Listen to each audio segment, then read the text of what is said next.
El poder es esencial para el éxito en el acopio de riqueza. Los planes son inertes e inútiles si no se dispone del poder suficiente para transformarlos en acción. En este capítulo describe el método mediante el cual una persona puede obtener y aplicar poder. Es posible definir el poder como conocimiento organizado e inteligentemente dirigido. El poder, tal y como se utiliza el término aquí, se refiere al esfuerzo organizado, suficiente para permitir a un individuo transformar el deseo en su equivalente monetario. El esfuerzo organizado se produce a través de la coordinación del esfuerzo de dos o más personas que trabajan para alcanzar un fin determinado, en un espíritu de armonía. El poder es necesario para lograr la acumulación de dinero, y también para conservar el dinero una vez ha sido adquirido. Averigüemos cómo se puede obtener el poder. Si el poder es conocimiento organizado, estudiemos las fuentes del conocimiento. A. Inteligencia infinita. Podemos ponernos en contacto con esta fuente del conocimiento a través del procedimiento descrito en otro capítulo, con la ayuda de la imaginación creativa. B. Experiencia acumulada. La experiencia acumulada del hombre, o esa parte de la misma que ha sido organizada y registrada, podemos encontrarla en cualquier biblioteca pública bien equipada. Una parte importante de esta experiencia acumulada se enseña en las escuelas y universidades públicas, donde ha sido clasificada y organizada. C. Experimentación e investigación. En el campo de la ciencia, así como casi en cualquier otro, los hombres se dedican diariamente a reunir, clasificar y organizar hechos nuevos. Esta es la fuente en la que debemos poner nuestra atención cuando el conocimiento no esté disponible a través de la experiencia acumulada. Aquí también hay que utilizar con frecuencia la imaginación creativa. El conocimiento puede ser adquirido a partir de cualquiera de las fuentes antes citadas y convertido en poder mediante la organización de ese mismo conocimiento en planes definidos y expresando esos planes en términos de acción. El examen de estas tres grandes fuentes de conocimiento pone ya de manifiesto la dificultad con la que se encontrará quien se apoye exclusivamente de sus únicos esfuerzos a la hora de reunir el conocimiento y expresarlo a través de planes definidos en términos de acción. Si sus planes son amplios y si contemplan amplias proporciones, debe inducir, en general, a otros a cooperar con él, antes de poder inyectar el necesario elemento de poder en ellos. Gane poder por medio de un equipo de trabajo. El equipo de trabajo puede ser definido como coordinación de conocimiento y esfuerzo, en un espíritu de armonía, entre dos o más personas, para el logro de un objetivo definido. Ningún individuo tendrá un gran poder sin tener el equipo de trabajo a su disposición. En un capítulo anterior ya se han dado instrucciones para la creación de estrategias para transformar el deseo en su equivalente monetario. Si usted lleva a cabo esas instrucciones con perseverancia e inteligencia y utiliza la discriminación en la selección del equipo de trabajo, su objetivo estará medio alcanzado, incluso antes de que empiece a darse cuenta de ello.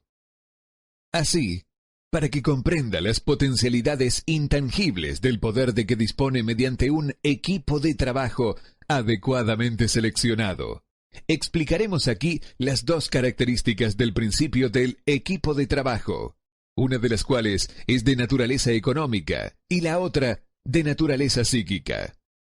La característica económica resulta obvia. Cualquier persona podrá conseguir ventajas económicas rodeándose del asesoramiento, el consejo y la cooperación de un grupo de personas dispuestas a prestarle una ayuda honesta, en un espíritu de perfecta armonía. Esta forma de alianza cooperativa ha sido el fundamento de casi todas las grandes fortunas. Su comprensión de esta gran verdad puede llegar a determinar definitivamente su estatus financiero. La fase psíquica del principio del equipo de trabajo es mucho más difícil de captar. Quizás usted pueda admitir una sugerencia significativa a partir de la siguiente afirmación. No hay dos mentes que se junten sin crear por esto una tercera fuerza invisible e intangible que puede enlazar con una tercera mente. Tenga presente que solo hay dos elementos conocidos en todo el universo: energía y materia. Se sabe muy bien que la materia puede ser descompuesta en unidades de moléculas, átomos y electrones. Estas son unidades de materia que pueden ser aisladas, separadas y analizadas. Asimismo, estas son unidades de energía. La mente humana es una forma de energía, una parte de la cual es de naturaleza espiritual. Cuando las mentes de dos personas se coordinan en un espíritu de armonía, las unidades espirituales de energía de cada mente forman una afinidad que constituye la fase psíquica del equipo de trabajo. Hace ya más de 50 años, Andrew Carnegie fue el primero en llamar mi atención sobre el principio del equipo de trabajo, o más bien, sobre la faceta económica del mismo. El descubrimiento de este principio fue el responsable de la elección del trabajo de mi vida. El equipo de trabajo del señor Carnegie estaba compuesto por unos 50 hombres, de los que él se supo rodear con el propósito definido de fabricar y vender acero. Él atribuía toda su fortuna al poder conseguido producto de ese equipo de trabajo. Si se analiza la historia de cualquier hombre que haya acumulado una gran riqueza, y las de muchos de aquellos que han acumulado fortunas modestas, se descubrirá que todos ellos han empleado consciente o inconscientemente el principio del equipo de trabajo. No se puede acumular ningún gran poder por medio de ningún otro principio. ¿Cómo multiplicar el poder de su cerebro? La energía es el grupo de ladrillos universales de la naturaleza, a través de los cuales ella construye cada cosa material en el universo, incluso al hombre, y toda forma de animal y vida vegetal. A través de un proceso que solo la naturaleza puede entender completamente, ella traduce la energía en materia. Los ladrillos de la naturaleza están disponibles para el hombre en la energía comprometida al pensar. El cerebro del hombre es comparable con una batería eléctrica. Es sabido que un grupo de baterías eléctricas proporcionarán más energía que una sola de ellas. También es un hecho bien conocido que toda batería individual da energía en proporción al número y capacidad de las células que contiene. El cerebro funciona de una forma parecida. Esto explica el hecho de que algunos cerebros sean más eficientes que otros y conduce a la siguiente e importante afirmación. Un grupo de cerebros coordinados o conectados en un espíritu de armonía entregarán más energía de pensamiento que un solo cerebro, del mismo modo que un grupo de baterías eléctricas proporcionarán más energía que una sola batería. A través de esta metáfora, se hace evidente que el principio del equipo de trabajo contiene el secreto del poder obtenido por hombres que se saben rodear de otras personas con cerebro. De ello se desprende otra afirmación que nos conducirá a una comprensión más exacta de la fase psíquica del principio del equipo de trabajo. Cuando un grupo de cerebros individuales se coordina y funciona en armonía, la energía generada incrementada por esa alianza se vuelve algo que está a disposición de cada uno de los cerebros particulares que forman parte del grupo. Es sabido que Henry Ford empezó su carrera empresarial con el obstáculo de la pobreza, la falta de erudición y la ignorancia. También es un hecho bien conocido que en el inconcebible corto tiempo de 10 años, el señor Ford logró superar esos 3 obstáculos y 25 años más tarde, se había convertido en uno de los hombres más ricos de los Estados Unidos. Si relacionamos con este hecho el conocimiento adicional de que los progresos más rápidos del señor Ford se hicieron patentes a partir del momento en que se convirtió en amigo personal de Thomas A. Edison, empezaremos a comprender cuál puede ser la influencia de una mente sobre la otra.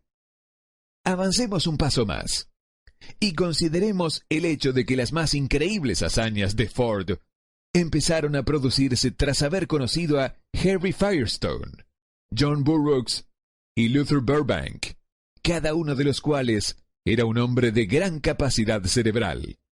Y habremos encontrado nuevas pruebas de que el poder se puede producir mediante la amistosa alianza de las mentes. Hay pocas dudas de que Henry Ford es uno de los hombres mejores informados en el mundo de los negocios y en la industria. La pregunta sobre su riqueza no necesita ser discutida. Analice a los amigos personales más cercanos del señor Ford, algunos de los cuales ya han sido mencionados, y estará preparado para entender la siguiente afirmación. Los hombres participan de la naturaleza y los hábitos y el poder de pensamiento de aquellos con quienes se asocian en un espíritu de simpatía y armonía. A través de su asociación con Edison, Burbank, Burroughs y Firestone, el señor Ford añadió al poder de su propio cerebro la suma y la sustancia de la inteligencia, la experiencia, el conocimiento y las fuerzas espirituales de esos 4 seres. Es más, se apropió y utilizó el principio del equipo de trabajo a través de los métodos descritos en este libro. Y ese mismo principio también está disponible para usted. Ya hemos mencionado antes al Mahatma Gandhi. Tal vez la mayoría de los que han escuchado sobre Gandhi lo ven meramente como un pequeño hombre excéntrico que se pasea sin ropa formal y se busca líos con el gobierno británico. En realidad, Gandhi no es excéntrico, sino que es el hombre más poderoso vivo en estos momentos, estimado por el número de sus seguidores y su fe en su líder. Además, él es probablemente el hombre más poderoso que ha vivido. Su poder es pasivo, pero real. Estudiemos ahora el método por medio del cual obtuvo su tremendo poder. Eso es algo que es posible explicar en pocas palabras. Obtuvo poder al haber sabido inducir a más de 200 millones de personas para que se coordinaran, física y mentalmente, en un espíritu de armonía para alcanzar un propósito determinado. En resumen, Gandhi logró un verdadero milagro, pues eso es lo que sucede cuando se consigue que 200 millones de personas se vean motivadas, no forzadas, a cooperar en armonía. Si usted duda de hacer que 2 personas, sean las que fueren, cooperen en un espíritu de armonía durante cualquier período de tiempo prolongado. Toda persona que dirige una empresa sabe muy bien lo difícil que resulta que los empleados trabajen juntos en un espíritu parecido, aunque solo sea mínimamente, a la armonía. La lista de las fuentes principales de las que se puede obtener poder está encabezada, como hemos visto, por la inteligencia infinita. Cuando 2 o más personas se coordinan en un espíritu de armonía y trabajan juntas para alcanzar un objetivo definido, se sitúan a sí mismas, por medio de esa alianza, en posición de absorber poder directamente de la gran reserva universal de la inteligencia infinita. Se trata de la mayor fuente de poder existente. Es la fuente hacia la que el genio y todos los grandes líderes se vuelven, tanto si son conscientes de ese hecho como si no. Las otras 2 grandes fuentes de las que es posible obtener el saber requerido para la acumulación de poder no son ni más ni menos fiables que los 5 sentidos del hombre. Y todos sabemos que los sentidos no siempre son fiables. La inteligencia infinita no falla. En capítulos posteriores, se describirán adecuadamente los métodos para contactarse con mayor facilidad con la inteligencia infinita. Este no es ningún curso de religión. Ninguno de los principios fundamentales descritos en este libro debería interpretarse como algo que tiene la intención de interferir con los hábitos religiosos de cualquier persona, ya sea de forma directa o indirecta. Este libro tiene el único fin de instruir acerca de cómo transformar el propósito definido del deseo de obtener dinero en su equivalente monetario. Lea, piense y medite a medida que vaya leyendo. El tema no tardará en desplegarse ante usted en su conjunto, y entonces podrá ver con la perspectiva necesaria. Lo que está viendo ahora son los detalles de cada uno de los capítulos separados. El poder de las emociones positivas. El dinero es tímido y evasivo. Tiene que ser procurado y obtenido por métodos no muy distintos a los que emplea una persona enamorada y decidida, que persigue a la pareja de sus sueños. Coincidiendo con ello, el poder utilizado en el acto de cortejar al dinero no difiere tanto del que se ocupa para cortejar a una mujer. Para que ese poder se utilice con éxito, en la obtención del dinero, debe ser mezclado con la fe, debe ser mezclado con el deseo, debe ser mezclado con la perseverancia, debe ser aplicado mediante un plan, y ese plan debe ser puesto en marcha. Cuando el dinero aparece en grandes cantidades, fluye hacia aquel que lo acumula con la misma facilidad con que el agua fluye hacia abajo. Existe una gran corriente invisible de poder que puede compararse con la de un río, excepto que una parte fluye en una dirección, y se lleva consigo a todos los que se encuentran en ese lado de la corriente, en dirección a la riqueza, y la otra lo hace en la dirección opuesta, y se lleva hacia la miseria y la pobreza a todos los que no logran salir de ella. Todo aquel que haya acumulado una gran riqueza reconoce la existencia de esta corriente de la vida. Consiste en un proceso de pensamiento. Las emociones positivas del pensamiento forman el lado de la corriente que le lleva a uno hacia la fortuna. Las emociones negativas forman el lado de la corriente que conducen a uno hacia la pobreza.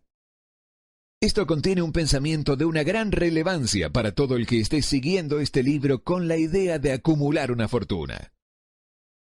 Si se encuentra usted en el lado de la corriente de poder que conduce a la pobreza, esto puede servirle como una especie de remo, mediante el cual impulsarse a sí mismo hacia el otro lado de la corriente. Pero solo le servirá mediante la aplicación y el uso. La simple lectura y juicio sobre lo que lee, ya sea en un sentido o en otro, no le beneficiará en lo absoluto. Algunas personas pasan por la experiencia de alternar entre el lado positivo y negativo de la corriente, estando algunas veces en el lado positivo y otras en el negativo. La caída de Wall Street de 1929 barrió con millones de individuos del lado positivo al lado negativo de la corriente. Estos millones están peleando, algunos de ellos con desesperación y miedo, para volver al lado positivo de la corriente. Este libro fue escrito especialmente para esos millones. La pobreza y la riqueza suelen cambiar de lugar. Cuando la riqueza ocupa el lugar de la pobreza, el cambio se produce a través de planes bien pensados y cuidadosamente ejecutados. La pobreza, en cambio, no necesita de plan alguno. No necesita que la ayuden, porque es enérgica y ruda. En cambio, la riqueza es reservada y tímida y, por lo mismo, tiene que ser atraída. Cualquiera puede desear riquezas, y la mayoría lo hace, pero solo unos cuantos saben que un plan definitivo, más un deseo ardiente por la riqueza, son los únicos medios confiables para conseguir riquezas. La felicidad se encuentra en hacer, no solo en poseer. Capítulo 11. El misterio de la transmutación del sexo. El 10º paso hacia la riqueza. El significado de la palabra transmutar es, en lenguaje sencillo, el cambio o transferencia de un elemento o forma de energía en otro. La emoción del sexo permite alcanzar un cierto estado mental. Debido a la ignorancia que se tiene sobre el tema, este estado mental suele asociarse con el físico y los aspectos esencialmente físicos, debido a las influencias impropias a las que la mayoría ha estado sometida en el proceso de obtención de conocimiento sobre el sexo. Han dejado bastante de lado los mentales. La emoción del sexo tiene en el fondo de sí misma la posibilidad de 3 potencialidades constructivas que son: 1. La perpetuación de la humanidad. 2. El mantenimiento de la salud. No tiene parangón como agente terapéutico. 3.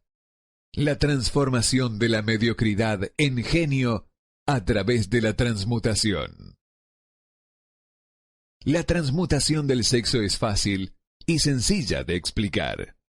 Significa el cambio de la mente desde pensamientos de expresión física a pensamientos de alguna otra índole. El deseo sexual es el más poderoso de los deseos humanos. Cuando los hombres se ven impulsados por él, desarrollan agudeza de imaginación, valor, fuerza de voluntad, perseverancia y habilidad creativa desconocidos para ellos en otras ocasiones. El deseo del contacto sexual es tan fuerte e impulsor que los hombres llegan a arriesgar su propia vida y su reputación para saciarlo. Esta fuente motivadora, cuando es controlada y dirigida hacia otras líneas, conserva todos sus atributos de agudeza, de imaginación, valor, etc., que pueden ser utilizados entonces como potentes fuerzas creativas en la literatura, en el arte o en cualquier profesión o empresa, incluyendo, por supuesto, la acumulación de riquezas. La transmutación de la energía sexual exige el ejercicio de la fuerza de voluntad, pero vale la pena hacer el esfuerzo a cambio de la recompensa.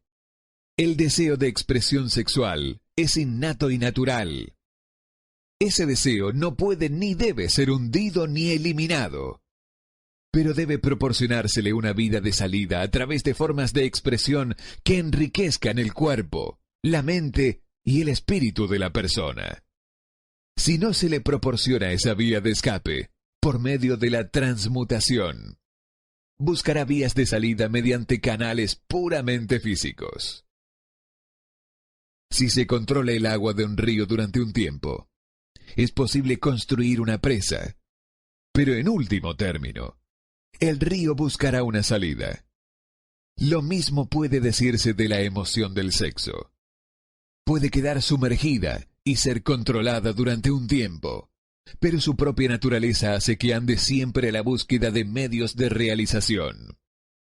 Si no se transforma en algún otro esfuerzo creativo, encontrará una vía de salida mucho menos valiosa. Relación de logro en naturalezas sexuales muy desarrolladas. La persona que ha descubierto cómo proporcionar a la emoción sexual una vía de salida a través de alguna forma de esfuerzo creativo puede considerarse muy suertuda.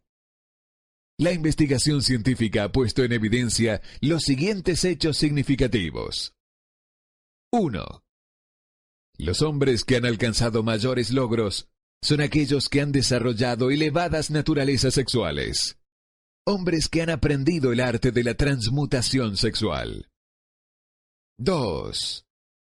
Los hombres que han acumulado grandes fortunas y alcanzado un reconocimiento notable en la literatura, el arte, la industria, la arquitectura y las profesiones en general, fueron motivados por la influencia de una mujer. La investigación a partir de la cual se hicieron estos descubrimientos se basó en páginas de biografías e historias de más de 2000 años. Cada vez que se encontraban pruebas en relación con las vidas de hombres y mujeres que habían alcanzado grandes cosas, estas indicaban de un modo muy convincente que esas personas poseían naturalezas sexuales muy desarrolladas.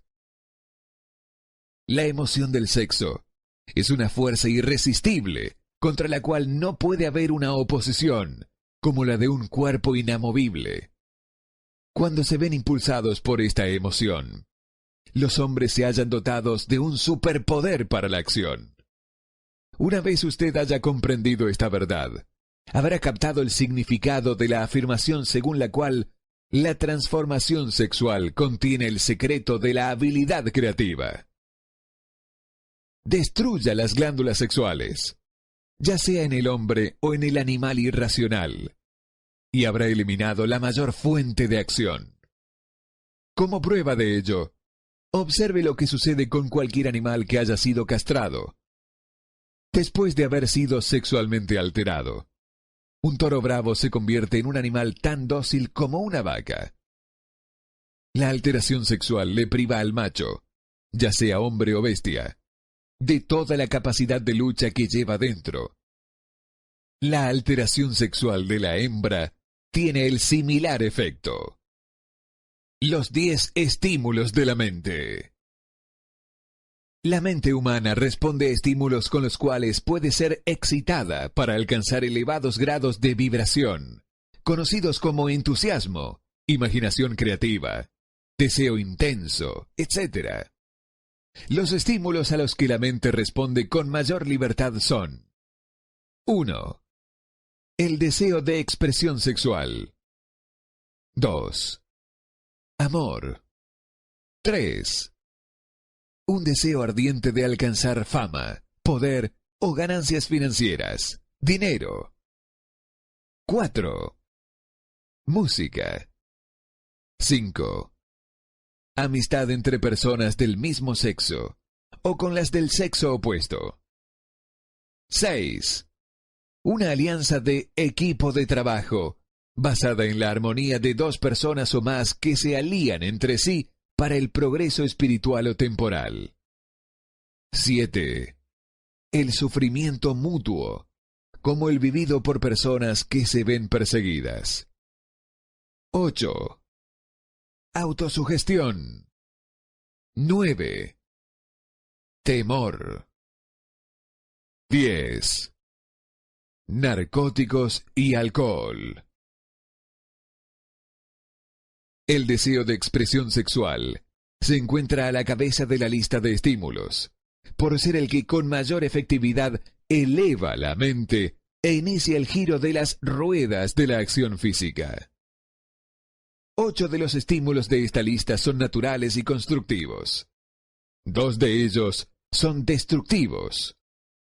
Esta lista se ha presentado aquí con el fin de permitir que usted efectúe un estudio comparativo de las grandes fuentes de la estimulación mental.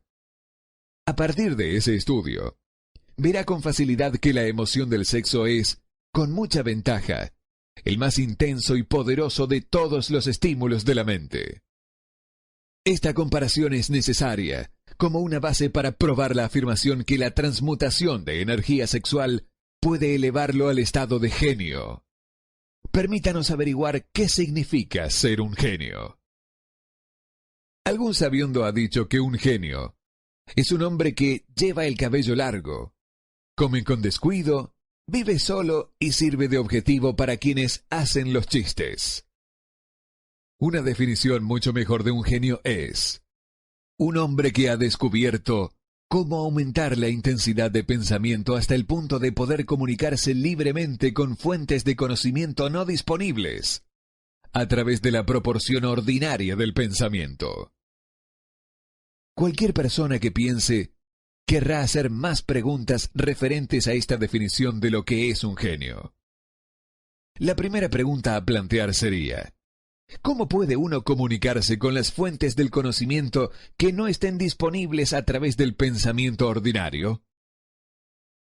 La siguiente pregunta sería: ¿hay fuentes de conocimiento conocidas que solo estén disponibles para los genios? Y en tal caso, ¿cuáles son esas fuentes y cómo se las puede alcanzar exactamente? Aportaremos pruebas que podrá utilizar como evidencia a través de la experimentación propia, y al hacerlo así, también contestaremos a esas interrogantes. El genio se realiza a través del sexto sentido. La realidad de la existencia del sexto sentido ha sido bastante bien establecida. Es la imaginación creativa. La facultad de la imaginación creativa es algo que la mayoría de la gente no ocupa nunca a lo largo de su vida, y si lo hace suele sucederles por mero accidente. Un número de personas relativamente pequeño utiliza la facultad de la imaginación creativa con deliberación y propósito predeterminado. Quienes utilizan esta facultad a voluntad y quienes comprenden sus funciones son genios. La facultad de la imaginación creativa es el lazo directo de unión entre la mente finita del hombre y la inteligencia infinita. Todas las denominadas revelaciones a las que uno se refiere en el ámbito de la religión y todos los descubrimientos de principios básicos o nuevos en el campo de la invención se producen por medio de la facultad de la imaginación creativa. ¿De dónde surgen los presentimientos? Cuando en la mente de una persona surgen ideas o conceptos, a través de los que popularmente se denomina un presentimiento o intuición, estos vienen de una o más de las siguientes fuentes. 1. La inteligencia infinita. 2. El propio subconsciente, donde se halla almacenada toda impresión sensorial y todo impulso de pensamiento que ha llegado alguna vez al cerebro a través de cualquiera de los 5 sentidos. 3. De la mente de alguna otra persona que acaba de expresar el pensamiento, o que esboza o describe la idea o concepto a través del pensamiento consciente. 4. Del almacén subconsciente de la otra persona. No existen otras fuentes conocidas de las que se puedan recibir ideas inspiradas o presentimientos. La imaginación creativa trabaja mejor cuando la mente está vibrando, debido a un tipo de estimulación de la mente, a una velocidad sumamente alta. Es decir, cuando la mente está funcionando a una velocidad de vibración mayor que la del pensamiento común y corriente. Cuando la acción del cerebro ha sido estimulada por medio de uno o más de los 10 estímulos mentales, esa acción tiene el efecto de elevar a la persona muy por encima del horizonte del pensamiento común y le permite visionar distancia, perspectiva y calidad de pensamientos no disponibles en el plano inferior, como los que se producen cuando uno se halla enfrascado en la solución de los problemas de la rutina empresarial y profesional.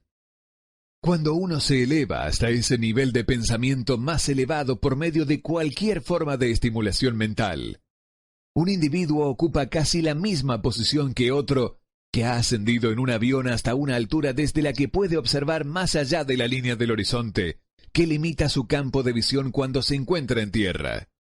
Más aún, mientras se encuentra en ese nivel de pensamiento, el individuo no se ve atado por ninguno de los estímulos que acotan y limitan su visión, mientras afronta los problemas de ganar lo suficiente para cubrir las 3 necesidades básicas que tiene planteadas: alimento, ropa y cobijo.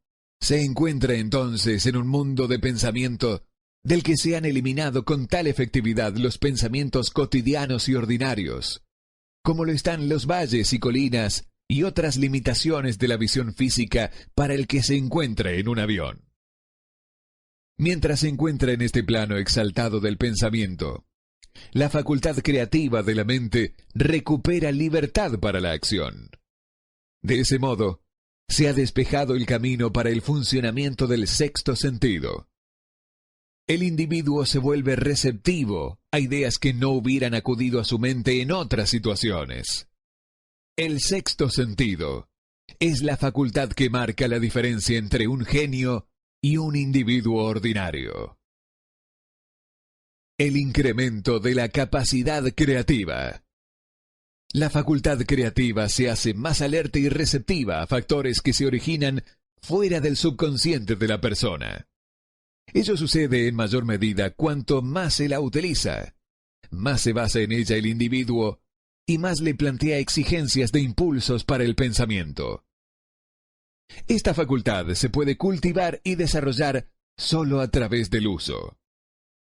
Aquello que conocemos como conciencia opera por completo a través de la facultad del sexto sentido. Los grandes artistas, escritores, músicos y poetas llegaron a hacerlo porque adquirieron la costumbre de confiar en la pequeña voz silenciosa que nos habla desde dentro a través de la facultad de la imaginación creativa. Se trata de un hecho bien conocido por las personas que poseen una imaginación aguda, el que sus mejores ideas proceden de los llamados presentimientos. Hay un gran orador que no alcanza la grandeza hasta que no cierra los ojos y empieza a confiar por completo en la facultad de la imaginación creativa. Cuando se le preguntó por qué cerraba los ojos justo antes del clímax de su oratoria, contestó: «Lo hago porque entonces hablo a través de ideas que me llegan desde fuera de mí». Uno de los financieros mejor conocidos y de mayor éxito de los Estados Unidos tenía el hábito de cerrar los ojos durante 2 o 3 minutos antes de tomar una decisión. Cuando se le preguntó por qué lo hacía, contestó: «Con los ojos cerrados, soy capaz de usar una fuente de inteligencia superior». ¿Cómo consigue un inventor sus mejores ideas? Mediante el proceso de cultivar y utilizar la capacidad creativa, el ya fallecido Dr. Elmer R. Gates, de Chevy Chase, Maryland, creó más de 200 patentes útiles.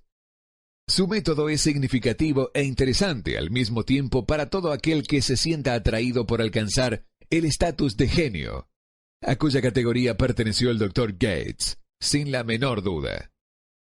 El Dr. Gates fue uno de los científicos más grandes del mundo, aunque menos conocidos por el gran público.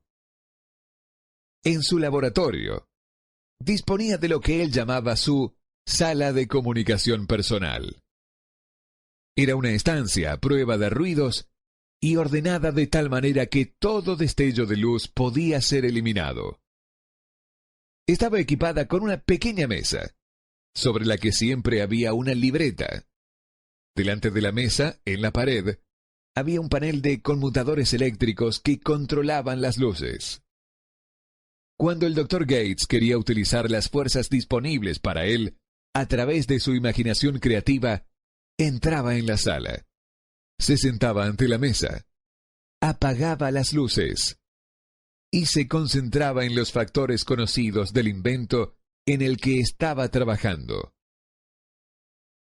Permanecería en esa posición hasta que las ideas empezaban a aparecer en su mente en conexión con los factores desconocidos del invento.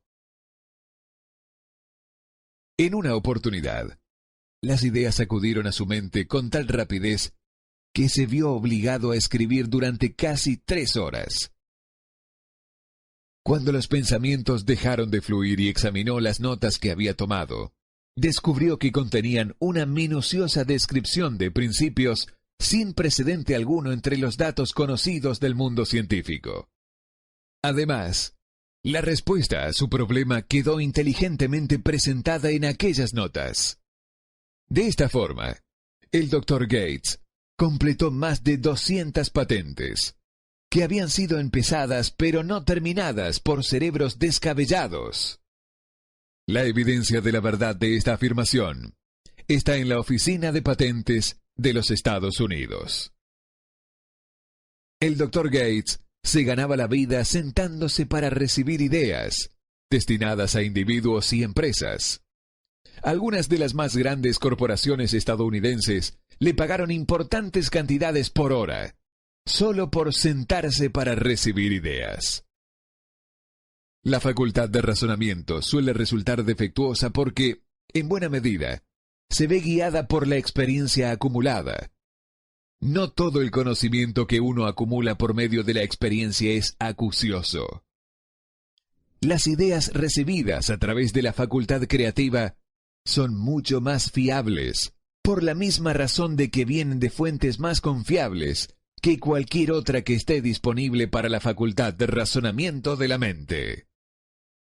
Los métodos empleados por los genios están disponibles para usted. La principal diferencia entre el genio y el inventor ordinario de cachivaches puede hallarse en el hecho de que el primero trabaja a través de su facultad de imaginación creativa, mientras que el chiflado no sabe nada de esa facultad. El inventor científico hace uso tanto de la facultad sintética como de la facultad creativa de la imaginación. Por ejemplo, el inventor científico, cuando comienza un invento, organiza y combina las ideas conocidas o los principios acumulados gracias a la experiencia, empleando para ello su facultad sintética, la facultad de razonamiento. Si descubre que ese saber acumulado es insuficiente para llevar a cabo su invento, entonces utiliza las fuentes de conocimiento de que dispone a través de su facultad creativa. El método que emplea varía con cada individuo, pero este es, en esencia, el procedimiento. 1. Estimula su mente de modo que funcione en un plano superior al normal, y para ello ocupa algunos de los 10 estímulos mentales, u otro estimulante de su elección. 2. Se concentra en los factores conocidos, la parte terminada de su invento, y crea en su mente una imagen perfecta de los factores desconocidos, la parte no acabada de su invento. Conserva esa imagen en su mente hasta que ha sido captada por el subconsciente. Luego se relaja, elimina toda clase de pensamiento y aguarda que la respuesta que busca surja en su cerebro. A veces, los resultados son definitivos e inmediatos. En otras ocasiones, los resultados son negativos, dependiendo del estado de desarrollo del sexto sentido o de la facultad creativa. Edison probó más de 10.000 combinaciones diferentes de ideas a través de la facultad sintética de su imaginación, antes de conectar con la facultad creativa, y entonces fue cuando encontró la respuesta que le permitió perfeccionar la lámpara incandescente. Su experiencia fue similar cuando inventó el fonógrafo. Existen numerosas pruebas fehacientes de la existencia de la facultad de la imaginación creativa. Disponemos de esas pruebas gracias al análisis exacto de personas que se han convertido en líderes en sus campos de actuación, sin haber tenido una educación muy amplia. Lincoln fue un notable ejemplo de un gran líder que alcanzó la grandeza a través del descubrimiento y el uso de esa facultad de la imaginación creativa. Descubrió y empezó a utilizar esta facultad como resultado de la estimulación del amor, que experimentó después de haber conocido a Etienne Rudich, una afirmación de la más alta importancia en conexión con el estudio de la fuente del genio. La fuerza impulsora del sexo. Las páginas de la historia están llenas de casos de grandes líderes cuyos logros se basaron en la influencia de mujeres que despertaron en ellos las facultades creativas de sus mentes a través del estímulo sexual. Napoleón Bonaparte fue uno de ellos. Cuando se sintió inspirado por su primera esposa, Josefina, fue irresistible e invencible. Cuando su mejor juicio o su facultad de razonamiento lo impulsó a dejar de lado a Josefina, empezó a declinar. Su derrota y su destierro en Santa Elena no estaban lejanos. Si el buen gusto nos lo permitiera, podríamos mencionar a un gran número de hombres, bien conocidos en los Estados Unidos, que alcanzaron grandes éxitos bajo la estimulante influencia de sus esposas, solo para caer en picada hacia la destrucción cuando el dinero y el poder se le subieron a la cabeza y dejaron de lado a su esposa por otra mujer. Napoleón no fue el único hombre en descubrir que la influencia sexual, procedente de una fuente correcta, es mucho más poderosa que cualquier sustituto de la eficacia que pueda crearse solo por la razón. La mente humana responde al estímulo. Entre los más grandes y poderosos estímulos se encuentra el del sexo. Cuando se la controla y se la transforma, este poder impulsor es capaz de elevar a los hombres a esa más alta cota de pensamiento que les permite domar las fuentes de la preocupación y las pequeñas molestias que se interponen en su camino en el plano inferior. Lamentablemente, solo los genios han hecho el descubrimiento. Otros han aceptado la experiencia del impulso sexual sin descubrir uno de sus principales potenciales. Un hecho que es responsable de un gran número de otros, comparado con el número limitado de genios. Con el único propósito de refrescar la memoria, y en relación con los hechos de que disponemos a partir de las biografías de ciertos hombres, presentamos a continuación los nombres de unos pocos hombres de éxito sobresaliente, de cada uno de los cuales se sabe que poseyó una elevada naturaleza sexual. El genio, que era indiscutiblemente suyo, encontró su fuente de poder en la energía sexual transmutada. George Washington, Woodrow Wilson, Thomas Jefferson, Ralph Waldo Emerson, Napoleón Bonaparte, John H. Patterson, Elbert Hubbard, Robert Burns, William Shakespeare, Andrew Jackson, Albert H. Gary, Enrico Caruso, Abraham Lincoln. El propio conocimiento que usted tenga acerca de las biografías de los grandes hombres le permitirá engrosar esta lista. Encuentre, si puede, a un solo hombre en toda la historia de la civilización que alcanzara un éxito extraordinario en cualquier campo y que no se viera impulsado por una naturaleza sexual bien desarrollada. Si no quiere fiarse de las biografías de hombres que han muerto, haga un inventario de aquellos que usted conozca como hombres de grandes logros, y vea si puede descubrir entre ellos a uno solo que no posea una elevada naturaleza sexual. La sexualidad es la energía creativa de todos los genios. Nunca ha existido, ni existirá, un gran líder, constructor o artista al que le falte esa fuerza impulsora del sexo. Espero que nadie malinterprete estas afirmaciones en el sentido de que todos los que poseen una elevada naturaleza sexual son genios. El hombre alcanza solo el estatus de genio cuando estimula su mente de manera tal que puede utilizar las fuerzas disponibles a través de la facultad creativa de la imaginación. La energía sexual es el principal de los estímulos capaz de producir este ascenso. La simple posesión de esa energía no basta para producir un genio. La energía tiene que ser transmutada de un deseo de contacto físico en alguna otra forma de deseo y acción, antes de que le eleve a uno al grado de genio. Lejos de convertirse en genios gracias a unos grandes deseos sexuales, la mayoría de los hombres se degradan a sí mismos con una mala interpretación y utilización de esa gran fuerza hasta alcanzar el estatus de animales inferiores.